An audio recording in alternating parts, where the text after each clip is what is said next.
We continued discussing Shane Parrish's clear thinking. This is the third part of the interpretation. Watch your thoughts, for they become words. Watch your words, for they become actions. Watch your actions, for they become habits. Watch your habits, for they become character. Watch your character, for it becomes your destiny. This passage is widely circulated in the English-speaking world. Some attribute it to Margaret Thatcher, some to Mahatma Gandhi, and others to Lao Tzu. A serious investigation reveals its earliest version in 1856 in a speech by Mr. Wiseman to young students in Colchester, UK.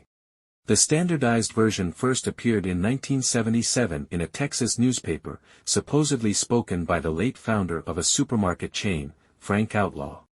This wisdom doesn't originate from celebrities or classics. It's folk wisdom.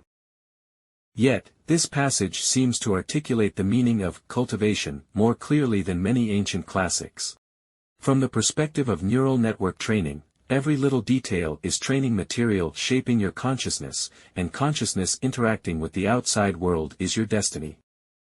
This aligns with the fundamental principle of, do not do evil because it is trivial, and do not refrain from doing good because it is trivial. Maybe these small actions won't have severe external consequences, but the crucial aspect is their impact on you. Even if these actions go unnoticed by others, they are still shaping your neural network, so taking responsibility for your physical and mental well-being involves doing even the small things right.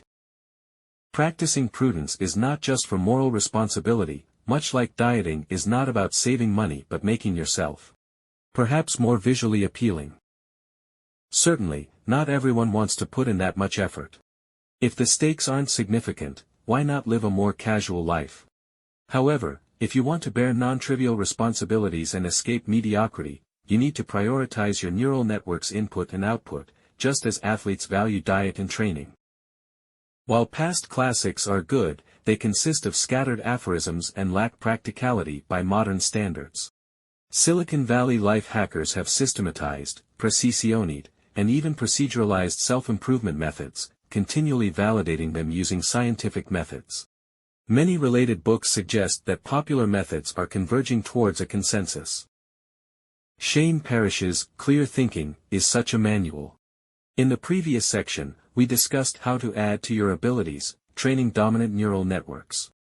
This section's theme is subtraction, focusing on reducing mistakes. Let's clarify the concept first. What does making a mistake mean? For instance, you're attracted to an idea, believe there's an opportunity, take a bold step, and it fails. That's not a mistake, it's trial and error, an honorable act fostering learning, reflecting wisdom and courage. Both positive and negative feedback contribute to the growth of neural networks. Without bold exploration, you won't know the boundaries. Or, in a scenario where your decision-making and execution are flawless, but the outcome is failure, that's not a mistake either, it's bad luck. Programmatic justice can't entirely avoid failure, but it can increase your chances of success. We seek systemic victories accumulated through repeated engagements. Mistakes occur when, given a pause and a chance for clear thinking, you know the right course of action but fail to take it.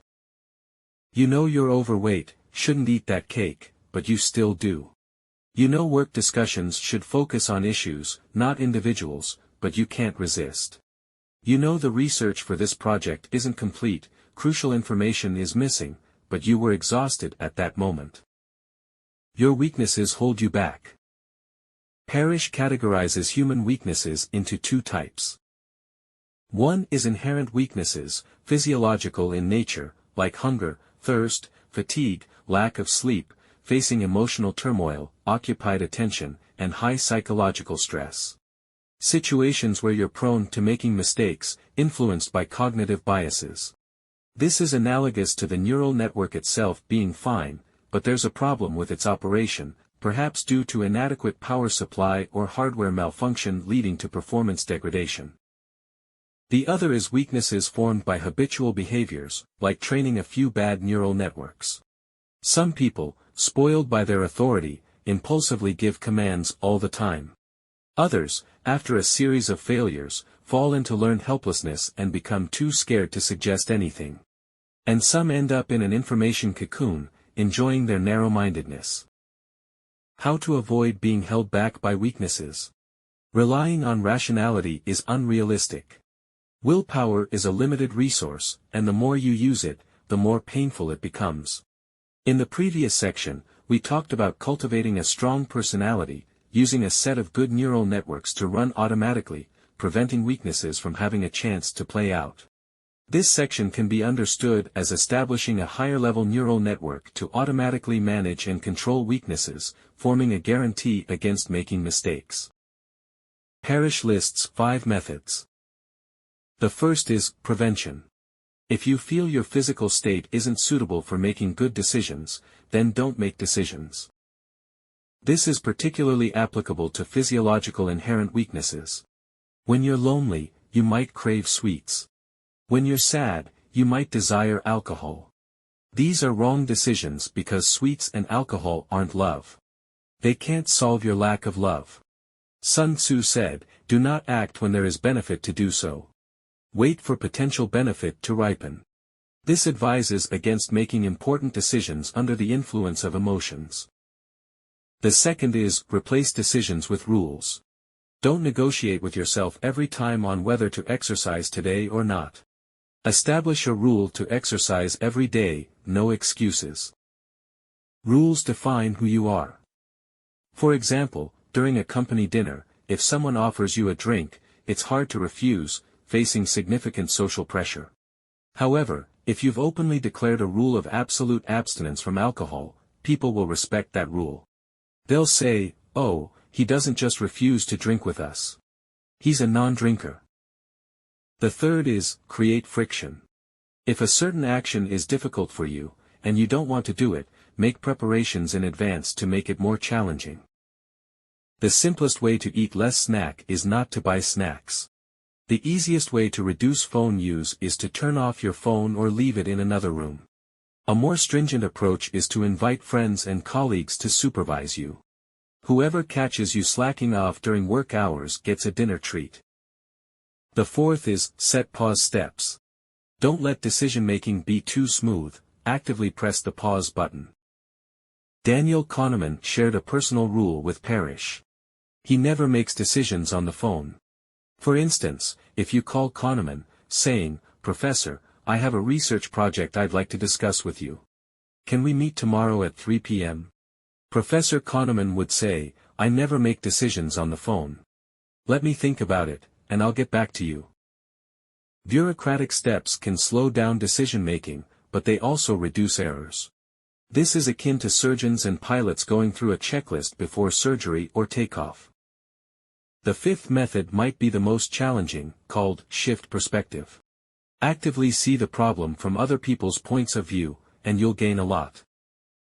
Before giving orders, leaders should consider how subordinates might respond if they were in their position.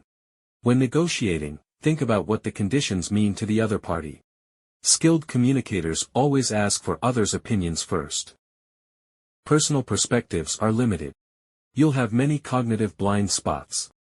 And blind spots mean things are right in front of you, but you don't know that you don't know. I believe shifting perspective is a decisive leadership advantage.